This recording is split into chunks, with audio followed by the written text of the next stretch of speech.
3 days ago, the United Nations Security Council held an emergency session. The topic, Ibrahim Traoré and the destabilizing influence of Burkina Faso's recent policies. They wanted a resolution condemning us. They wanted sanctions. They wanted international isolation. The vote was supposed to be a formality.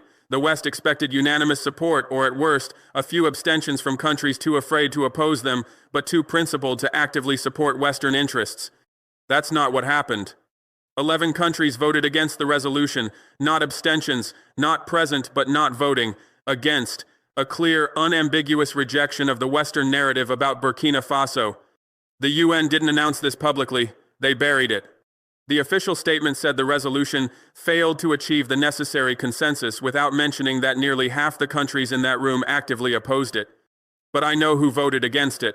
I know which 11 countries looked at the Western powers trying to isolate us and said, "No, not this time." And today, I'm going to tell you exactly who they are, why their support matters more than the West wants you to know, and what happened in the 72 hours leading up to that vote that the UN will never admit. My name is Ibrahim Traoré. I'm the president of Burkina Faso, and I'm about to expose the coalition that's forming against Western hegemony, a coalition the UN desperately wants to keep hidden. But first, let me tell you about the phone call I received at 2 a.m. the night before the vote. The call came from a blocked number. When I answered, a voice with a French accent, diplomatic, calm, menacing, said, "President Traoré, tomorrow's vote doesn't have to be difficult. We're prepared to offer significant economic assistance, new infrastructure projects, debt relief, increased aid packages. All we need is your cooperation on certain health policies." I asked what cooperation meant. Accept WHO vaccine protocols without modification, allow international health inspectors unrestricted access, agree to pharmaceutical partnerships with approved Western companies, and perhaps reconsider some of your recent military partnerships. In other words, surrender sovereignty or face consequences. I told them Burkina Faso's sovereignty is not for sale at any price. There was a pause. Then, "That's unfortunate, Mr. President, because tomorrow's vote will only be the beginning. What follows will be much more painful than you imagine." They hung up. I didn't sleep the rest of that night, not because I was afraid I've been threatened before, but because that call confirmed what I already suspected. This UN vote wasn't about health policy or regional stability. It was about making an example of Burkina Faso. It was about showing every other African country what happens when you stop obeying. The next morning, I received intelligence reports about what Western diplomats were doing in the 12 hours before the vote. They were visiting embassies of every African country with UN representation. They were making promises. They were making threats. They were calling in favors and reminding countries of their debts, financial and political. One African ambassador later told me, "They didn't ask for our vote, they demanded it. They said if we didn't support the resolution, our scheduled aid disbursement would be reviewed for compliance issues. They didn't even pretend it was voluntary." That's how the West operates. They talk about democracy and sovereignty while extorting votes through economic blackmail. But something unexpected happened. While Western diplomats were making threats, other countries were making different calls. While the West was orchestrating their isolation campaign, a parallel campaign was happening that they didn't see coming. China's ambassador to the UN was making calls too, but he wasn't threatening. He was reminding countries of an alternative. He was talking about the Belt and Road Initiative, about development partnerships, about countries that had built relationships with China and found they weren't forced to choose between independence and poverty. Russia's ambassador was having similar conversations, reminding countries that the world isn't unipolar anymore, reminding them that defying the West doesn't mean isolation, it means joining a different coalition. Algeria was working the African countries directly. The Algerian foreign minister was calling his counterparts across the continent, appealing to shared history, shared struggles, shared interests in genuine independence. Cuba was coordinating with Latin American countries, reminding them of decades of U.S. intervention and asking if they wanted to endorse more of the same. By the time the vote happened, it wasn't the West versus Burkina Faso. It was two competing visions of world order facing off in that UN chamber. Let me start with why this vote happened in the first place, because the official story is a lie. For months, Western powers have been furious about Burkina Faso's direction. We kicked out French troops. We canceled exploitative mining contracts. We refused to accept Western vaccine mandates. We built partnerships with China, Russia, and other countries the West considers threats to their dominance. But what really triggered this UN session was our recent declaration of medical sovereignty. When I announced that Burkina Faso would no longer automatically accept WHO vaccine recommendations, when I said we'd independently verify every pharmaceutical product before using it on our citizens, the West panicked. Not because they care about Burkinabe health, because they saw the precedent. If Burkina Faso successfully asserts medical sovereignty, other African countries will follow. And if African countries start questioning Western pharmaceutical dominance, the entire global health profit machine starts to collapse. Let me give you numbers that explain why they panicked. Sub-Saharan Africa has a population of over 1 billion people. The pharmaceutical market in Africa is worth over $30 billion annually and growing at 10% per year. Western pharmaceutical companies don't just sell to Africa, they profit massively from it. A single dose of certain vaccines costs $5.10 to manufacture but is sold to African governments for $50.100. The markup is insane. The profit margins are criminal. And African countries accept it because we've been told we have no choice, no capacity to manufacture our own medicines, no ability to verify what we're buying. When I announced medical sovereignty, I was threatening that entire profit structure. Because once we start independently testing vaccines, independently verifying efficacy, independently assessing cost-benefit ratios, the whole scam becomes visible. And it's not just vaccines, it's all pharmaceuticals. Generic AIDS medications can be manufactured for $50 per year per patient.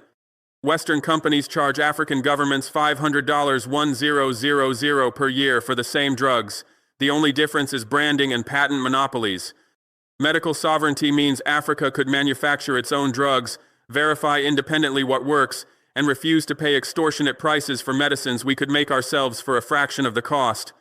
That's billions of dollars in annual profit. That's entire business models built on African dependence.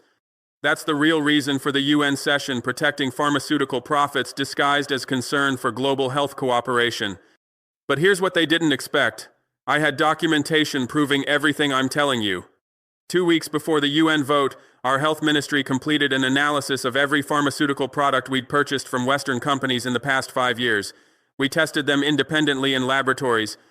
We compared them to generic alternatives. We analyzed cost structures. The results were damning. We found vaccines we'd paid $80 per dose for that cost $6 to manufacture. We found medications priced at $200 that were chemically identical to generic versions available for $15. We found diagnostic equipment sold to us for $50,000 that China was offering equivalent models for $8,000. We compiled this into a 200-page report with laboratory data, cost breakdowns, and pharmaceutical company profit margins. The report was irrefutable, and I plan to release it the same day as the UN vote. Western intelligence agencies found out about this report. They knew if it went public, if African countries saw documented proof of how badly they're being exploited, it would trigger a continent-wide revolt against Western pharmaceutical dominance. So they accelerated the UN vote. They tried to isolate and condemn Burkina Faso before the evidence could spread. But I shared the report with the 11 countries who voted for us before the UN session. I showed them exactly why the West was so desperate to silence us. I proved it wasn't about health, it was about profit. That report is why Algeria's ambassador gave such a forceful speech. It's why China was willing to oppose the resolution publicly. It's why Cuba went on the offensive about pharmaceutical exploitation. They'd seen the evidence. They knew what was really at stake. So they went to the UN. France led the charge, with the United States and the UK backing them. They drafted a resolution condemning Burkina Faso for undermining international health cooperation, destabilizing the Sahel region, and creating conditions for humanitarian crisis through rejection of proven medical interventions. It was political theater dressed up as humanitarian concern. Western powers propose something. Most countries either support it or stay quiet out of fear, and the resolution passes. Then they use that UN resolution as justification for sanctions, isolation, and regime change operations. But something different happened this time. The vote was held in closed session. They didn't want public scrutiny. But we have sources. Good sources. People who are tired of watching the UN be used as a weapon against countries that dare to assert independence. Let me tell you what happened in that room minute by minute. because the official summary erases the most important parts. The French ambassador presented the resolution first. He spoke for 15 minutes about how Burkina Faso was threatening regional health security, about how rejection of international health protocols endangered neighboring countries, about how the international community had a responsibility to intervene. He used every emotional manipulation technique available. He talked about children dying from preventable diseases. He showed photographs of poor Burkinabe families. He implied that if the UN didn't act, blood would be on their hands. It was a masterclass in propaganda, and it was completely dishonest. Because while he was talking about children's health, France was simultaneously blocking African countries from accessing generic AIDS medications through patent enforcement. While he worried about vaccine rejection, French companies were price gouging African governments for basic medicines. While he claimed humanitarian concern, France had spent the previous decade supporting dictators across Africa who embezzled health budgets while their populations suffered. The British ambassador backed him up with concerns about scientific denialism and conspiracy theories undermining public health. The American ambassador talked about international cooperation, evidence-based medicine. They created a narrative where opposing the resolution meant you were anti-science, anti-health, and indifferent to human suffering. Several ambassadors from smaller African countries spoke in support. They repeated Western talking points almost word for word.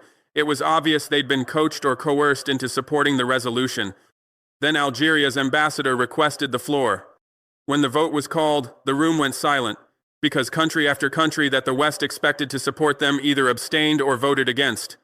Final tally: 9 countries voted for the resolution, 11 voted against, the rest abstained.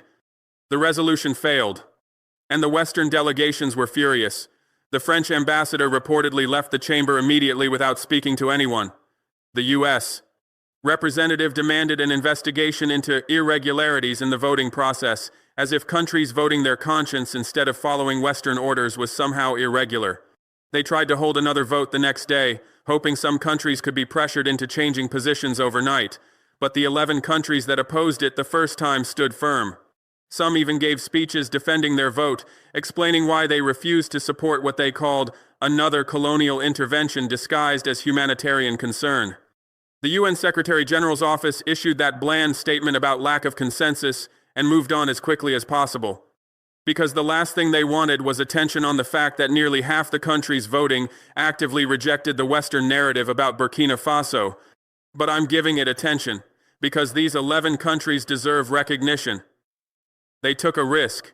They knew there would be consequences, aid cuts, diplomatic pressure, economic retaliation, but they did it anyway. So who are they? Algeria was the first country to vote against the resolution, and they didn't just vote no, they gave a speech explaining why. The Algerian ambassador stood up and said, "Algeria has experienced colonialism. We know what it looks like when Western powers claim to care about our well-being while actually protecting their economic interests. This resolution is not about health, it's about control, and Algeria will not support it." The French delegation tried to interrupt, claiming Algeria was making unfounded accusations, but the Algerian ambassador wasn't finished.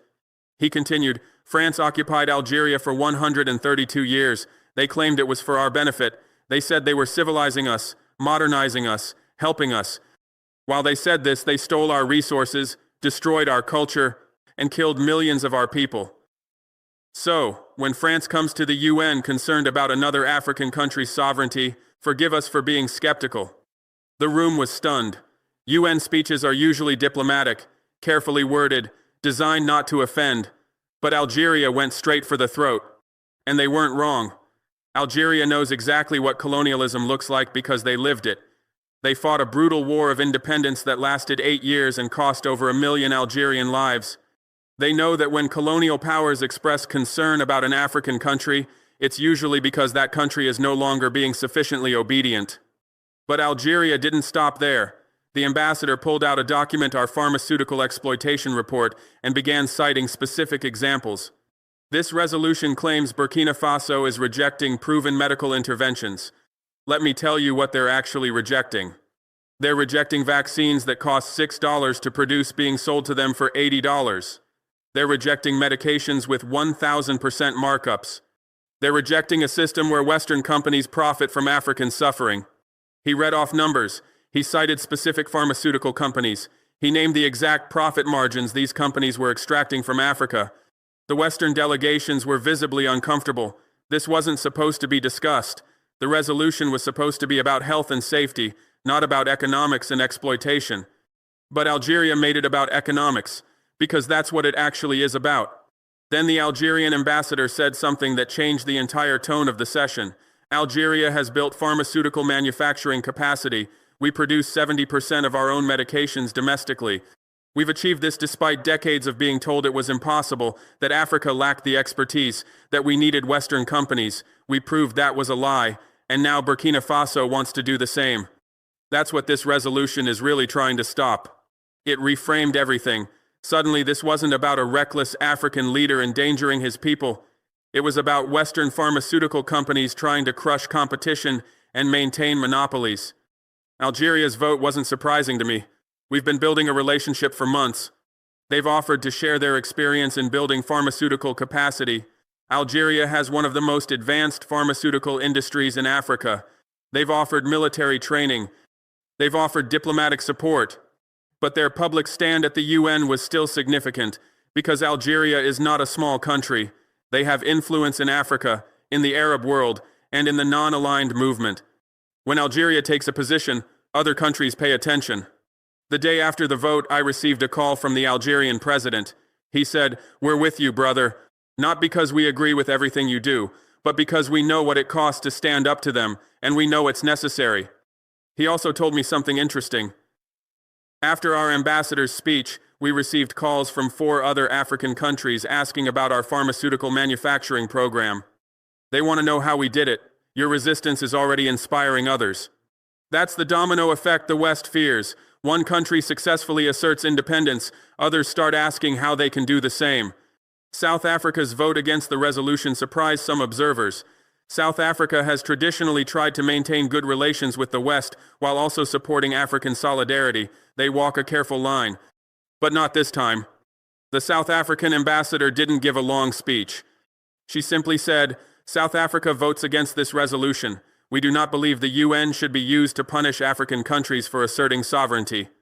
Short, direct, unambiguous, and significant, because South Africa is Africa's most industrialized economy. They're a BRICS member. They have international clout that most African countries don't. When South Africa takes a clear position against the West, it signals something is shifting.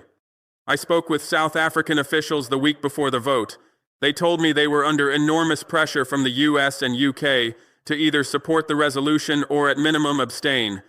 There were implicit threats about trade agreements, investment flows, diplomatic relations.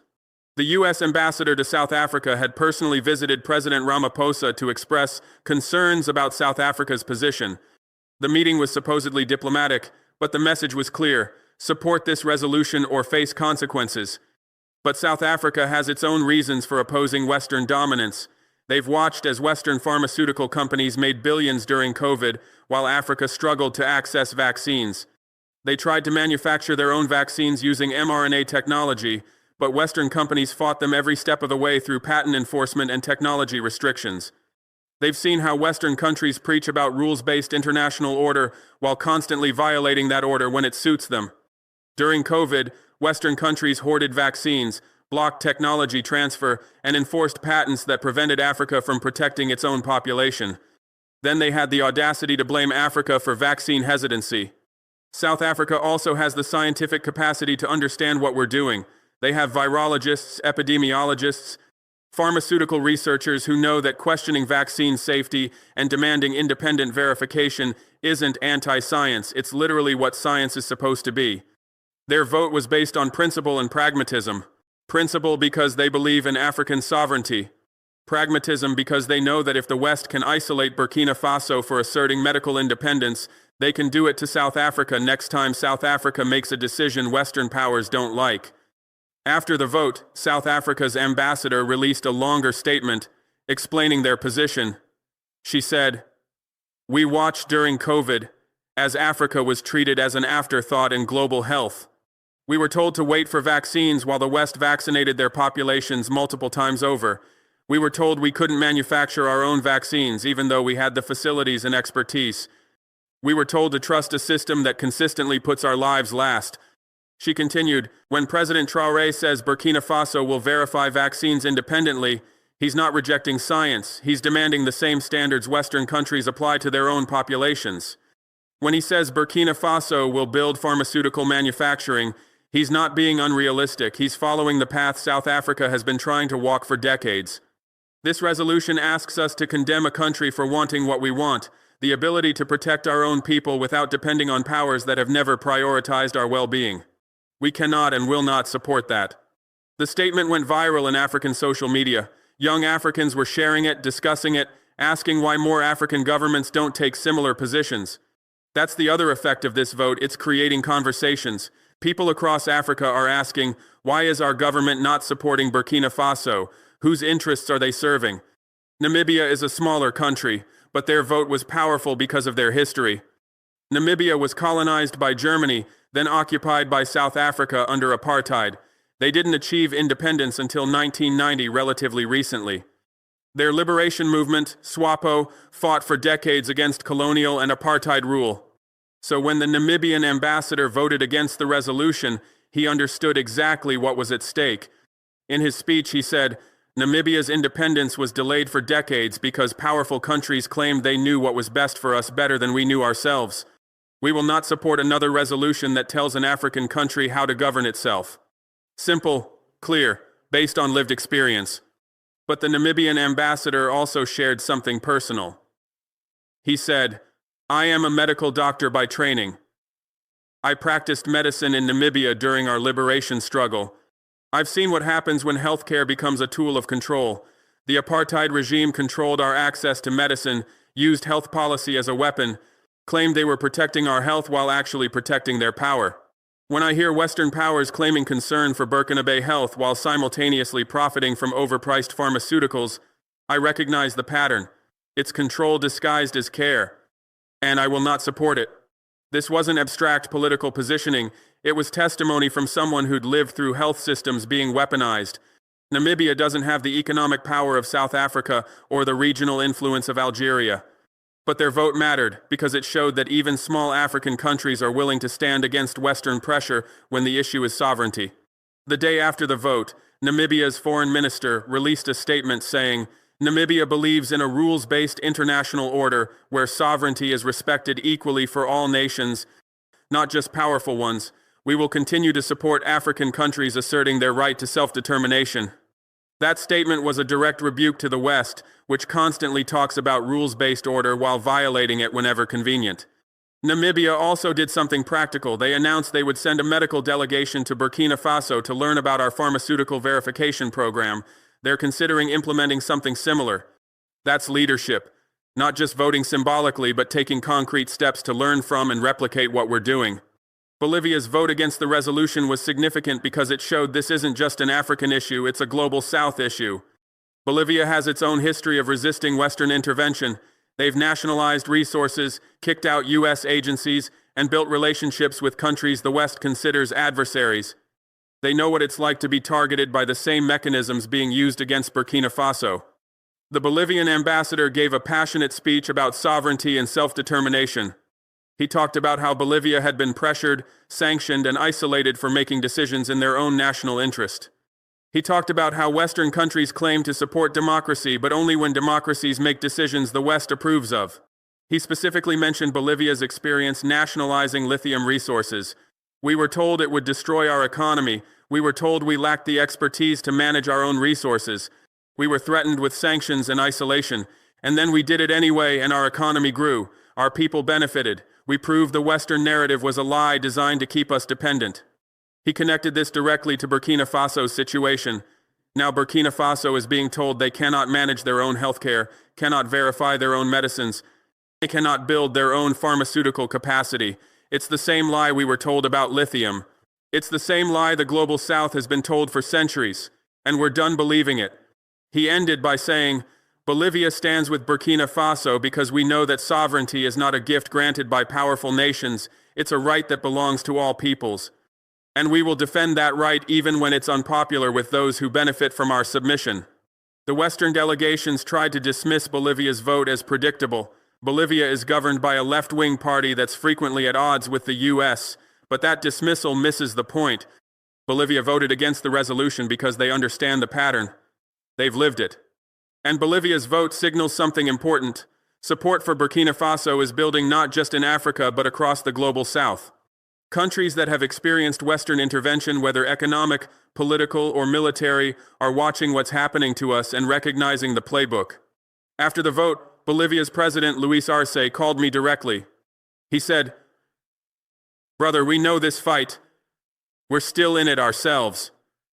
Whatever you need, resources, expertise, political support, you have it from Bolivia." He offered to share Bolivia's experience building state-owned enterprises in sectors previously dominated by Western companies. He offered to connect us with Latin American countries that have successfully challenged Western economic dominance. This is what solidarity looks like, not just symbolic votes, but concrete offers of assistance based on shared experience. Cuba's vote was expected, but their speech wasn't. The Cuban ambassador didn't just vote against the resolution, he used the opportunity to give a detailed critique of how the WHO and international health organizations have been weaponized to serve Western pharmaceutical interests. He talked about how Cuba developed its own COVID vaccines when Western companies refused to share technology. He talked about how Cuba has trained thousands of doctors who serve in underserved communities around the world. He talked about how Cuba has proven that medical sovereignty is not only possible but produces better health outcomes when healthcare is focused on people rather than profits. Then he said something that made the Western delegations visibly uncomfortable.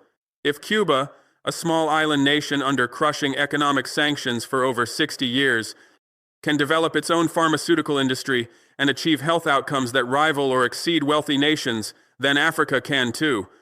The only reason you're told it's impossible is because pharmaceutical companies profit from African dependence. He backed this up with statistics. Cuba has lower infant mortality than the United States. Cuba has developed its own cancer treatments, its own vaccines, its own pharmaceutical manufacturing from scratch, all while under the most comprehensive sanctions regime in modern history. We did this despite sanctions designed to destroy our pharmaceutical sector. We did this despite being denied access to raw materials, equipment, and technology. We did this because we had to, because accepting Western pharmaceutical dependence meant accepting Western control over life and death for our citizens. He looked directly at the French ambassador.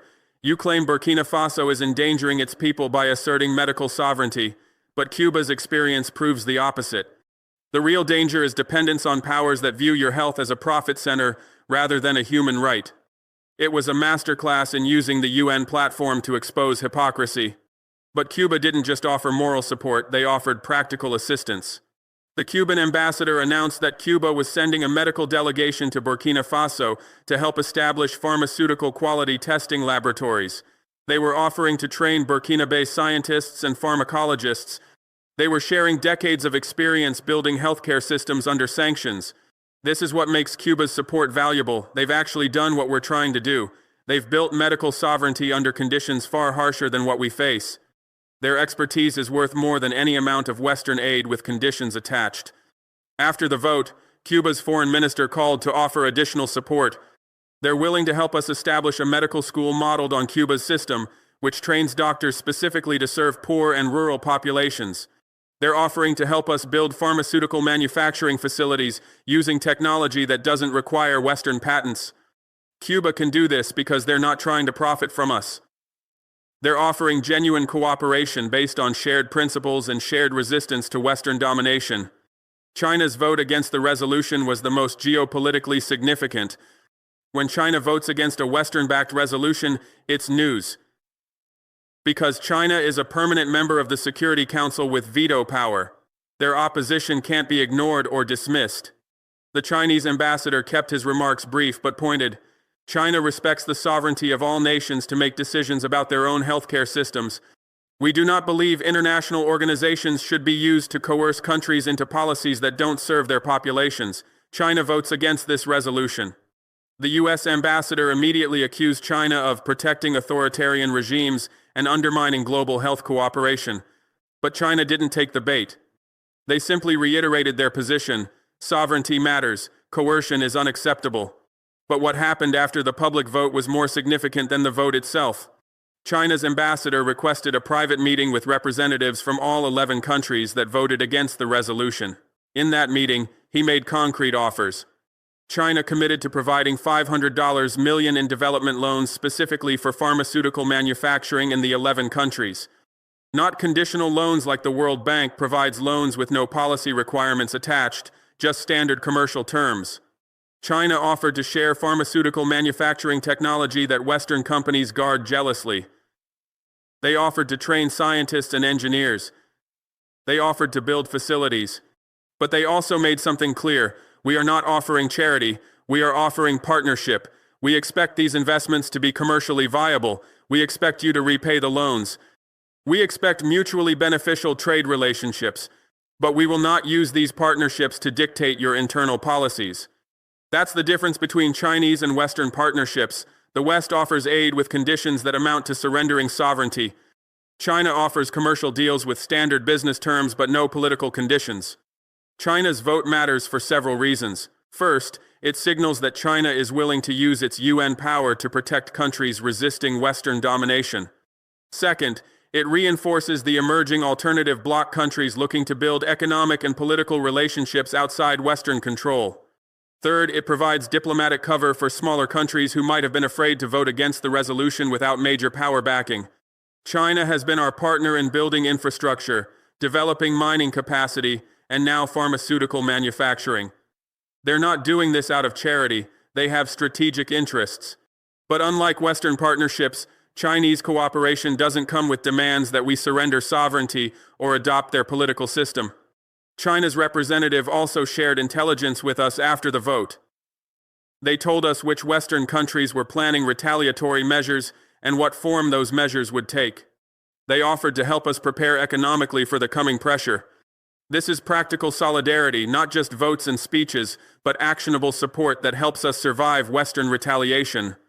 China's vote was a signal. The era of Western monopoly on international influence is ending. Russia's vote against the resolution was expected. Russia and the West are already in a state of de facto Cold War over Ukraine and other issues, but their reasoning was still important. The Russian ambassador said, Russia has observed with concern the pattern of Western powers using international organizations to punish countries that refuse to submit to Western dictates. This resolution is another example of that pattern. Russia opposes it.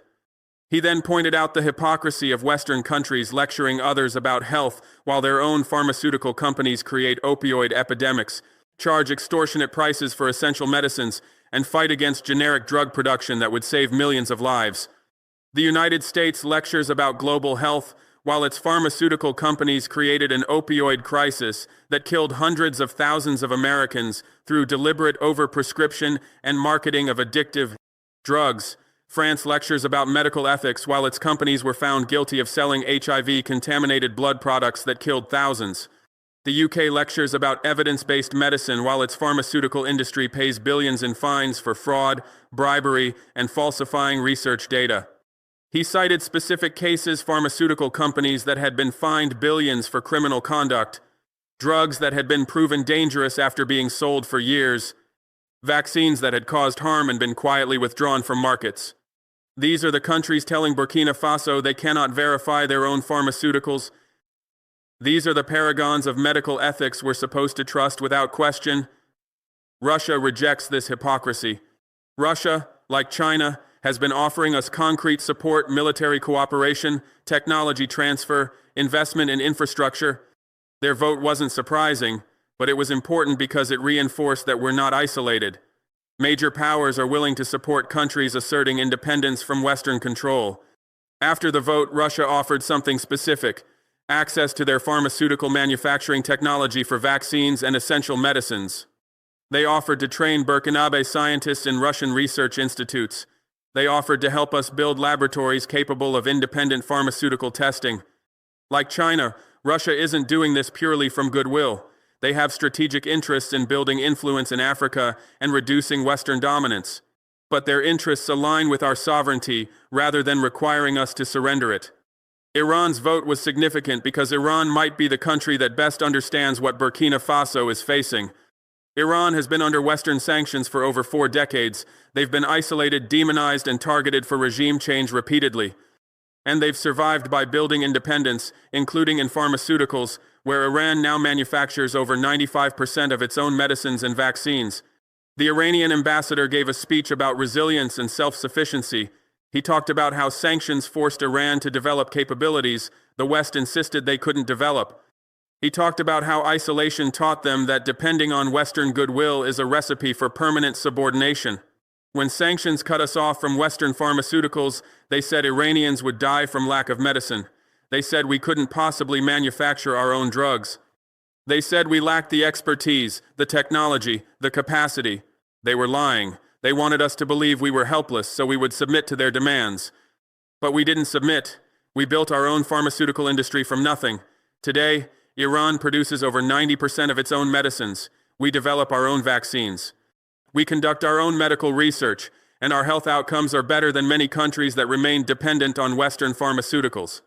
He looked directly at the Western ambassadors. You're telling the same lies to Burkina Faso that you told to Iran. And just like we proved you wrong, Burkina Faso will prove you wrong.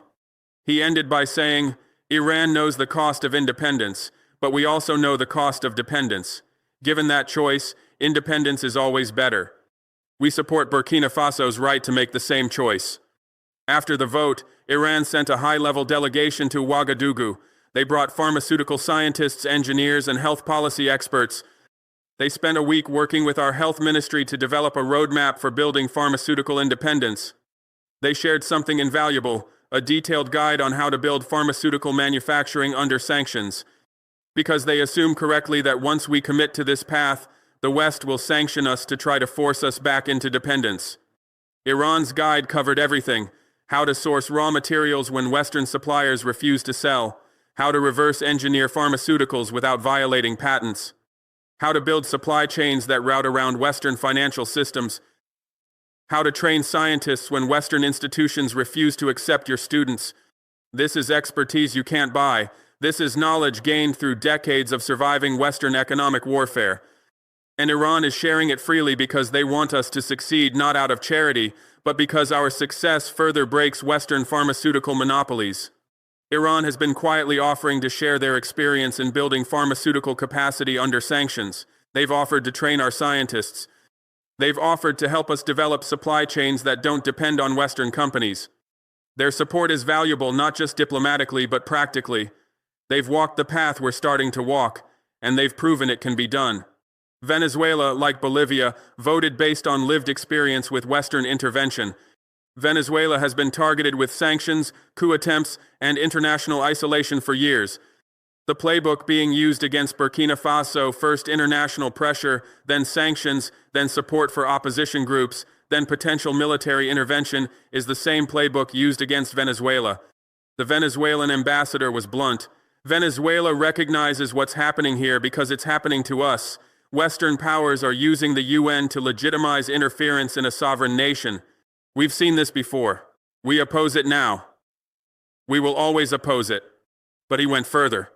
He detailed Venezuela's experience with economic sanctions and how those sanctions have been deliberately designed to cause maximum suffering to civilian populations while being marketed as targeted measures against the government.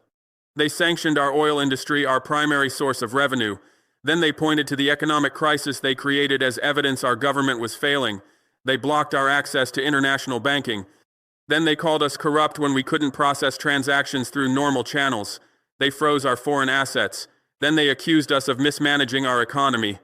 This is the playbook: create a crisis, blame the government, use the crisis as justification for regime change. And Burkina Faso is about to experience the same thing if this resolution passes. He was describing exactly what was being planned for us, and his warning was based on bitter experience. Venezuela also offered practical support. They've indicated willingness to help with oil supplies if Western countries try to cut our energy access as part of sanctions. They've offered diplomatic support and coordination with other Latin American countries. But more importantly, they've offered to share their sanctions evasion strategies. Because Venezuela has spent years learning how to survive when cut off from Western financial systems. They know how to route payments through alternative banking systems. They know how to trade without using dollars. They know how to maintain international commerce when the West tries to isolate you economically. This expertise is going to be crucial because sanctions are coming. The UN vote was just the first move. Economic warfare is next. Zimbabwe's vote was powerful because of their history with Western sanctions. Zimbabwe has been under various Western sanctions for over 2 decades. These sanctions have been devastating to their economy, but Zimbabwe has refused to surrender sovereignty in exchange for sanctions relief. The Zimbabwean ambassador spoke about how Western countries impose sanctions, then point to the economic damage from those sanctions as evidence that the targeted country's government is failing. He called it economic warfare, followed by propaganda warfare. He said, Zimbabwe knows that once you allow foreign powers to dictate your internal policies, you've lost independence in all but name. We support Burkina Faso's right to maintain genuine sovereignty even when that sovereignty is expensive. But the Zimbabwean ambassador also shared something important about how sanctions actually work and who they actually hurt. They tell you sanctions are targeted, that they only affect government officials and don't harm ordinary people. This is a lie. When they sanction your banks, ordinary people can't access their savings. When they sanction your industries, ordinary workers lose jobs. When they restrict your trade, ordinary families can't afford basic goods. Sanctions are collective punishment designed to turn your own population against you. They create the very humanitarian crisis they claim to be concerned about, then offer aid with conditions as the solution. It's extortion dressed up as humanitarian concern. This was important for other countries to hear, because the West was already preparing sanctions against us, and they would sell those sanctions as targeted measures that wouldn't harm ordinary Burkinabe people. Zimbabwe was exposing that lie before it could take root. Zimbabwe has offered to share their experience in surviving sanctions, in building economic resilience when cut off from Western financial systems, in maintaining government functionality under enormous external pressure. They've also offered something unexpected: seeds. Zimbabwe has been developing drought-resistant crop varieties for years. They're offering to share these with us along with agricultural expertise, because they know sanctions often target food security, and food self-sufficiency is crucial to surviving economic warfare. This is the kind of practical solidarity that matters, thinking ahead to what we'll need when pressure intensifies and offering solutions before we have to ask. Nicaragua was the 11th country to vote against the resolution. Nicaragua has experienced direct U.S. military intervention, economic warfare, and political destabilization campaigns. They know the pattern because they've lived through every phase of it. The Nicaraguan ambassador said, Nicaragua sees this resolution for what it is: the first step in a regime change operation. We will not legitimize it with our support. We stand with Burkina Faso. He then detailed how the same language being used against Burkina Faso, humanitarian concern, instability, threat to regional security, was used against Nicaragua before the U.S. funded Contra rebels and imposed sanctions. They said they were concerned about human rights. Then they funded terrorists who murdered teachers, healthcare workers, and farmers. They said they were supporting democracy. Then they armed groups trying to overthrow our democratically elected government. They said they cared about Nicaraguan people. Then they imposed sanctions that devastated our economy. We recognize this language because we've heard it before, right before they tried to destroy our country. His speech was a warning. This isn't about health policy. This is regime change wrapped in humanitarian rhetoric, and every country in that room should recognize it for what it is. Nicaragua may be a small country, but their vote was a reminder that resistance to Western domination has a long history in Latin America, and that history creates solidarity with African countries facing similar pressures. After the vote, Nicaragua's foreign minister reached out with an offer. They wanted to send educators to Burkina Faso to share their experience building literacy programs under sanctions. They wanted to help us develop community-based healthcare that doesn't depend on expensive pharmaceuticals or external support. This is meaningful because it addresses something crucial. When sanctions hit, you need systems that work without external inputs. Nicaragua has built exactly those kinds of systems because they had to. These 11 countries, Algeria, South Africa, Namibia, Bolivia, Cuba, China, Russia, Iran, Venezuela, Zimbabwe, and Nicaragua, voted against the resolution. But their support goes beyond a single vote. Let me tell you what's happening behind the scenes that the UN doesn't want publicized. First, these countries are coordinating. After the vote, representatives from all 11 met separately to discuss how to provide mutual support. They're building a network countries that will stand together when Western powers try to isolate any of them. This isn't a formal alliance, it's more organic than that. But it's real. These countries have created communication channels, established diplomatic protocols, and begun coordinating responses to Western pressure. They've set up an encrypted communication system for rapid consultation. When one country faces pressure, they immediately notify the others. When one country needs specific support, the others can quickly coordinate a response. They've established an economic mutual aid framework. If Western countries sanction one member, the others commit to increasing trade to offset the damage. If one country needs specific resources or technology, the others help source it. They've created a diplomatic support system. When Western media attacks one country, the others amplify alternative narratives. When Western countries try to isolate one diplomatically, the others increase their diplomatic engagement. This coordination makes Western pressure less effective, because the whole point of isolation is to make a country stand alone against overwhelming force. But if you're not alone, if you have partners who actively counteract isolation efforts, the strategy fails. Second, they're providing concrete support. Not just diplomatic statements, actual resources, expertise, and economic partnerships.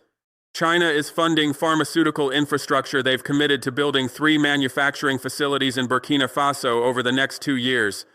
Russia is providing security cooperation training, equipment, and intelligence sharing. Cuba is training medical personnel. They're sending 100 doctors and 50 pharmaceutical scientists for 2-year rotations. Iran is sharing sanctions evasion strategies, detailed playbooks for surviving economic warfare. South Africa is offering scientific expertise. Their top pharmaceutical researchers are consulting on our drug testing protocols. Algeria is providing military training.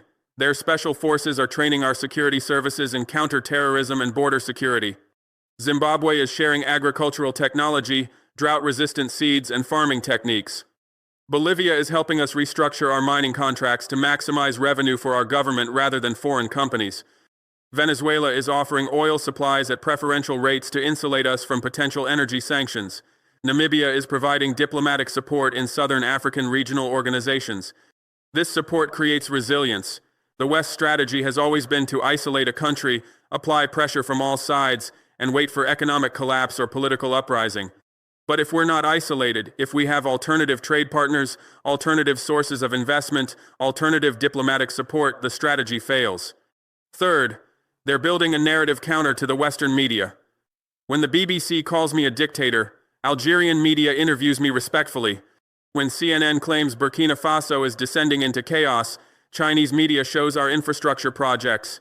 When French newspapers warn of humanitarian crisis, Cuban journalists document our improved health indicators. Russia Today has aired multiple documentaries about Western pharmaceutical exploitation in Africa. Venezuelan media has done investigative reports on French military operations in the Sahel. Iranian outlets have published detailed analyses of Western sanctions regimes and their humanitarian impact. This might not reach Western audiences, but it reaches the audiences that matter: people in Africa, Latin America, Asia, and the Middle East.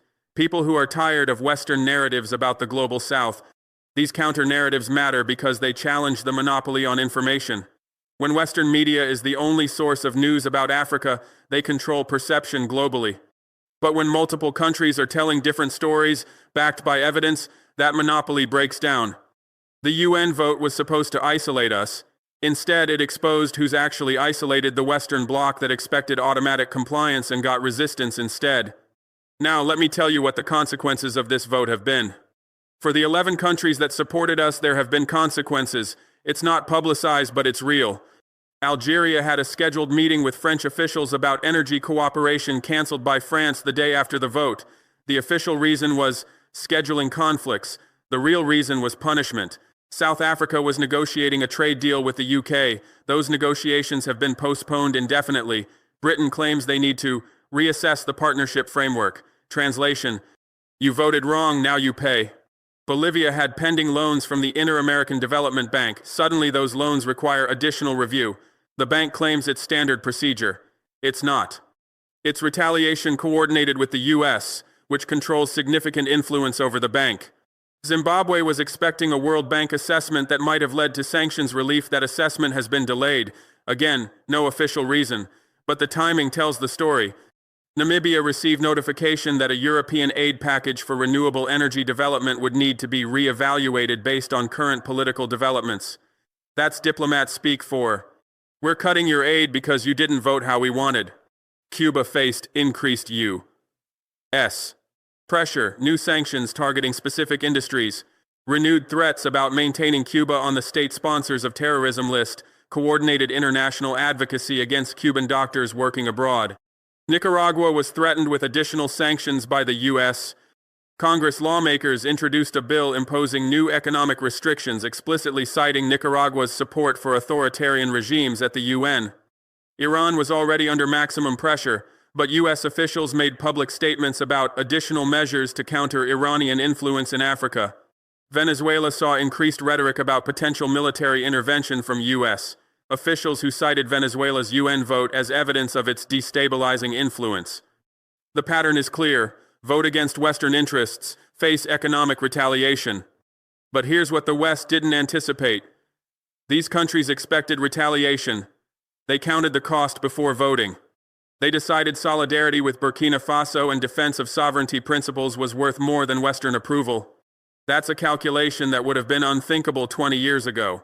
20 years ago, defying the West meant isolation with no alternatives. But now there are alternatives. China provides investment. Russia provides security cooperation.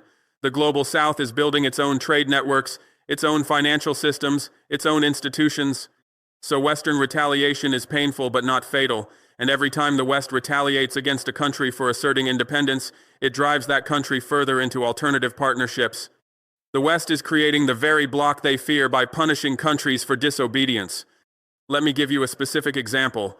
After France canceled the energy meeting with Algeria, Algeria immediately reached out to Russia and China to expand energy cooperation. Within 48 hours, Algeria had signed preliminary agreements with both countries that will generate more revenue than the French deal would have. After the UK postponed trade negotiations with South Africa accelerated talks with BRICS partners about expanding trade in local currencies, reducing dependence on dollar-denominated trade. They're now finalizing agreements that will make the British market less important to their economy. After Bolivia's loans were blocked by the Inter-American Development Bank, China offered alternative financing with better terms and no policy conditions. Every act of Western retaliation is backfiring. It's teaching countries that Western partnerships are unreliable and punitive, while alternative partnerships offer better terms without political conditions. The UN vote also had ripple effects beyond the 11 countries that voted against the resolution. Several countries that abstained have quietly reached out to express support. They told us they couldn't vote against the resolution due to their dependence on Western aid, but they hope we succeed because our success creates possibilities for them too. One ambassador from an abstaining country told me, "We're watching you closely. If you can survive the pressure, if you can build genuine independence, it proves it's possible. And if it's possible, we'll consider it too." That's what the West fears most, not that Burkina Faso succeeds, but that our success inspires others.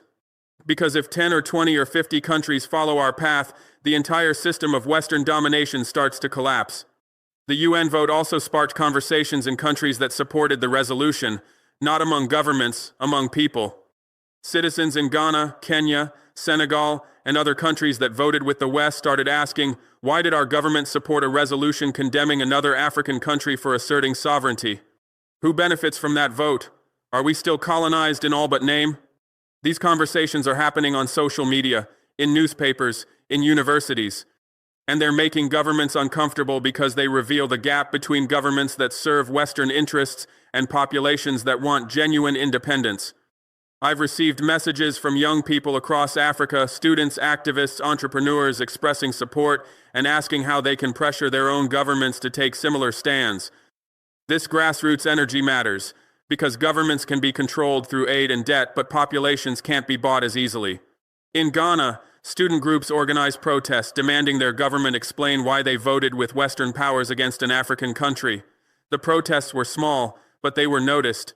The Ghanaian government had to issue statements defending their vote, and those statements were unconvincing even to their own citizens.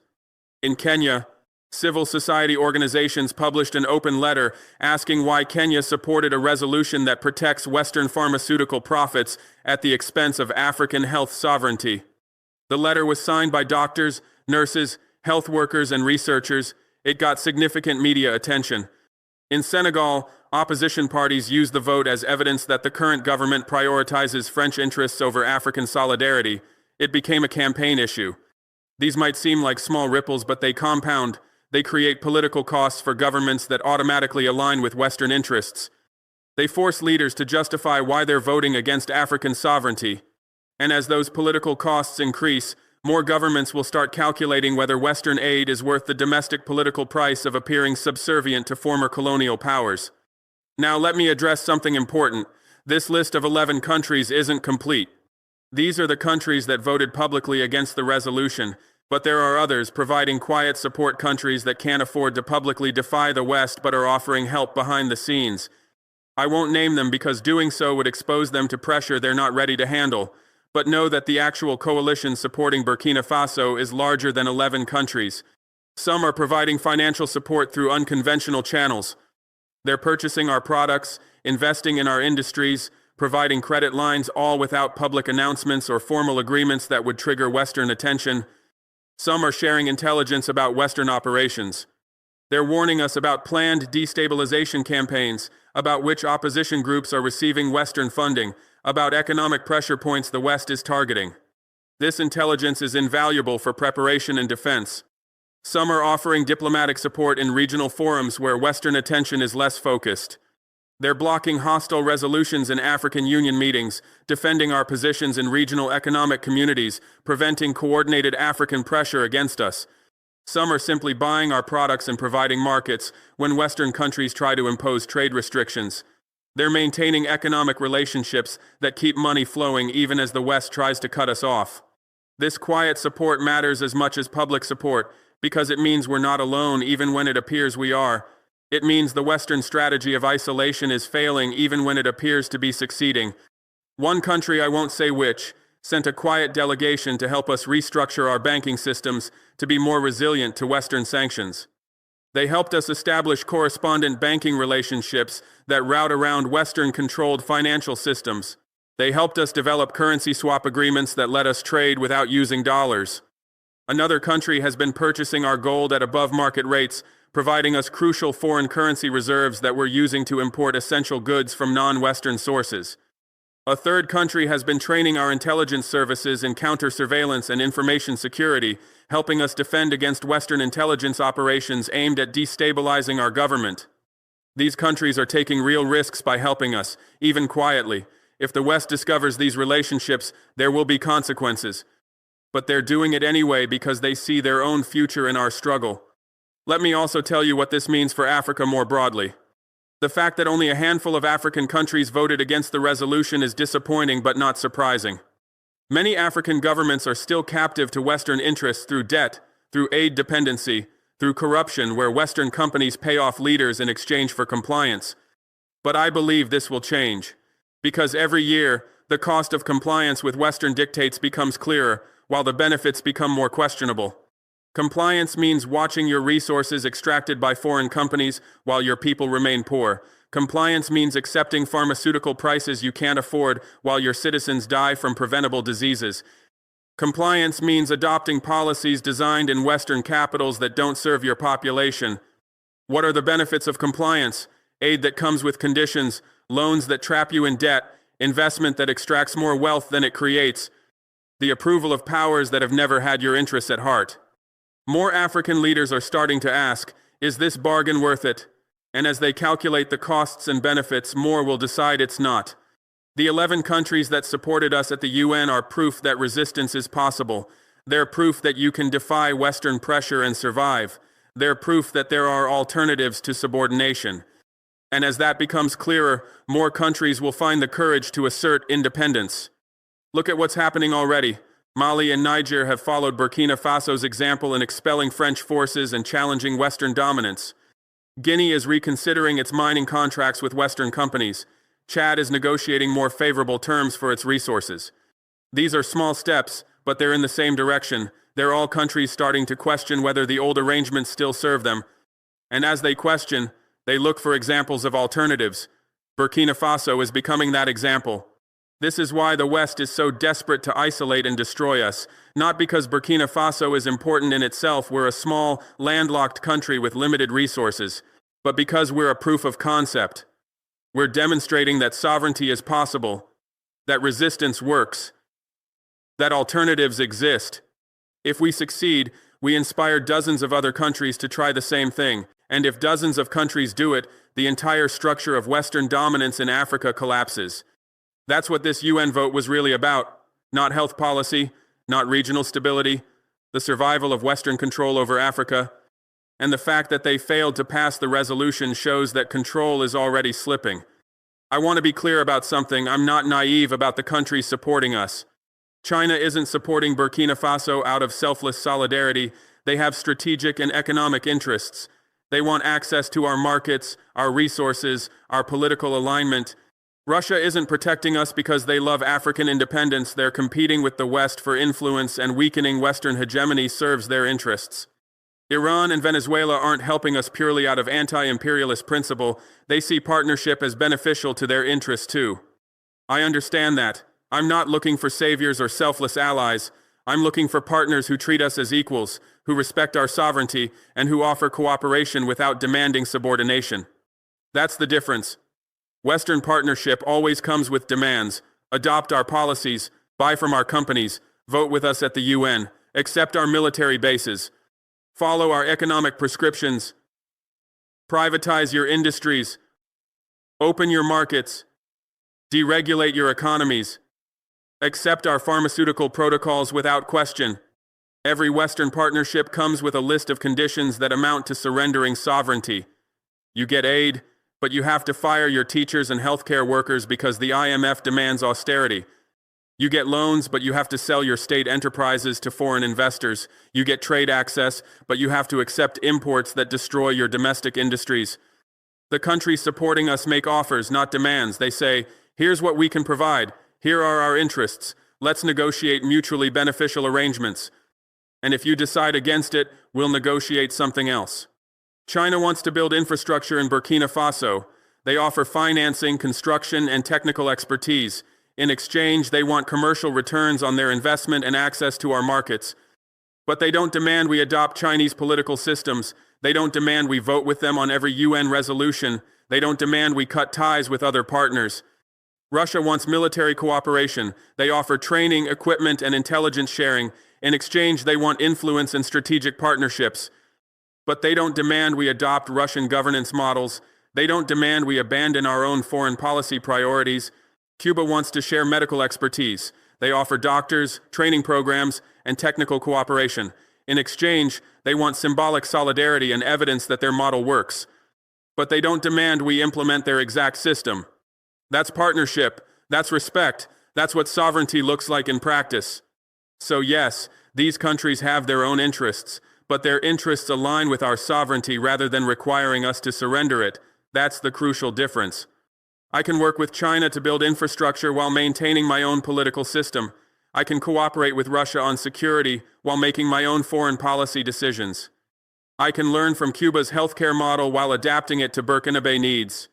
I cannot do the same with the West, because Western cooperation always demands conformity. It always requires subordination. It always costs sovereignty. Let me tell you what happens next. The UN vote was just the beginning. They might try another resolution with different language, framing it as humanitarian concern rather than political condemnation. They might work through regional organizations like ECOWAS, where they have more influence over African governments. They might increase economic pressure through sanctions or aid cuts.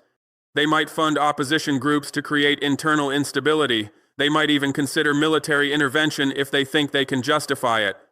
I'm prepared for all of this. And so are the 11 countries that supported us. We're not just preparing defensively, we're building proactively. We're creating institutions, trade networks, and partnerships that make Western pressure less effective. We're building the African Pharmaceutical Development Bank I proposed. Several of the 11 countries have committed funding. Algeria is providing $200 million. South Africa is providing $150 million. China is providing $500 million. Cuba is providing technical expertise instead of money.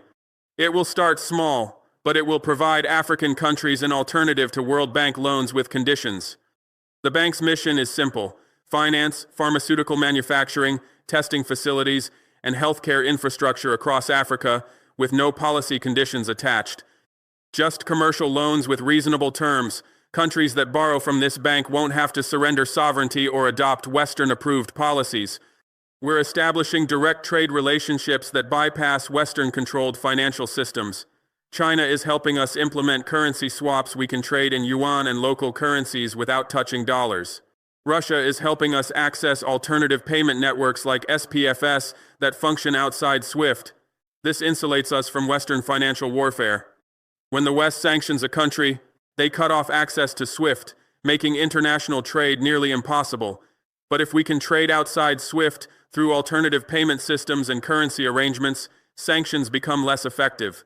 We're creating a mutual defense pact where economic pressure against one country triggers collective response from all. If the West sanctions Burkina Faso, the other countries increase trade with us to compensate. If they sanction Algeria, we collectively respond with increased purchases, investment, and trade. This makes sanctions less effective because the targeted country doesn't stand alone. The 11 countries have already signed a preliminary framework for this mutual economic defense system. We're formalizing the details, but the commitment is clear. Attack one and you face collective economic response from all. We're building media networks to counter Western narratives.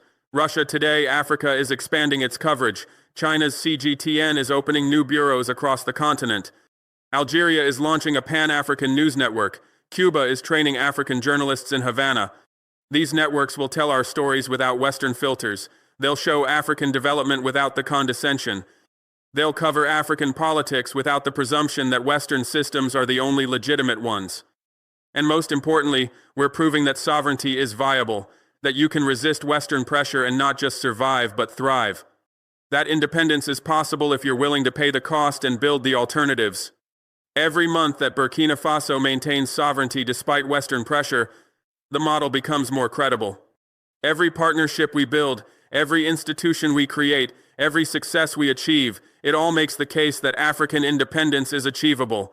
Let me tell you specifically about the pharmaceutical program, because this is what triggered the UN vote, and it's what will transform Africa if we succeed. We're building 3 pharmaceutical manufacturing facilities in Burkina Faso over the next 2 years. Chinese companies are constructing the facilities and providing equipment. Cuban scientists are designing the quality control systems. Iranian experts are advising on how to source raw materials outside Western supply chains. Algeria is providing pharmaceutical formulas and manufacturing protocols. These facilities will produce essential medicines, antibiotics, antimalarials, vaccines, and treatments for chronic conditions like diabetes and hypertension. Nothing fancy at first. Just the basics that Africa needs most and currently imports at outrageous prices from Western companies. Once operational, these facilities will reduce our pharmaceutical import costs by 60–70%. That's billions of Central African francs staying in our economy instead of flowing to Western pharmaceutical companies. Money we can invest in healthcare infrastructure, education, and development. But more importantly, we're building testing laboratories with the capacity to independently verify every pharmaceutical product sold in Burkina Faso, whether manufactured locally or imported. We're recruiting and training pharmaceutical scientists. This testing capacity is crucial because it breaks the monopoly on pharmaceutical approval. Currently, if the WHO says a vaccine is safe and effective, African countries accept it without question because we lack capacity to verify independently. But once we have that capacity, we can ask uncomfortable questions. Is this drug actually better than cheaper alternatives? Is this vaccine necessary for our disease profile? Is this price justified by the actual production cost? Western pharmaceutical companies have fought this tooth and nail because independent testing threatens their business model. They can't overcharge for drugs if someone is actually checking whether the prices are justified. They can't push unnecessary medications if someone is evaluating whether they're needed. They can't hide side effects if someone is independently monitoring adverse events. That's why they mobilized Western governments to condemn us at the UN. Because pharmaceutical independence threatens tens of billions in annual profits across Africa. But we're doing it anyway, and when we succeed, we're sharing everything we learn with other African countries. The testing protocols, the manufacturing techniques, The sourcing strategies. Everything. Algeria has already requested our protocols to adapt for their own facilities. South Africa wants to integrate our approach with their existing pharmaceutical industry. Tanzania has expressed interest in building similar facilities with Chinese assistance. This is how you start a revolution. One country proves it's possible, then shares the knowledge so others can replicate it. But this is about more than pharmaceuticals.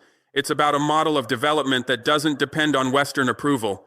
We're applying the same approach to other sectors. Agriculture. We're working with Zimbabwe to develop drought-resistant crops adapted to our climate. We're reducing dependence on Western seed companies that sell patented seeds requiring expensive inputs. Energy. We're building solar capacity with Chinese equipment and technical support. We're reducing dependence on imported fossil fuels and the price volatility that comes with them. Education. We're reforming our curriculum to emphasize African history, African languages, African perspectives. We're training teachers in Cuban methods designed for low-resource environments.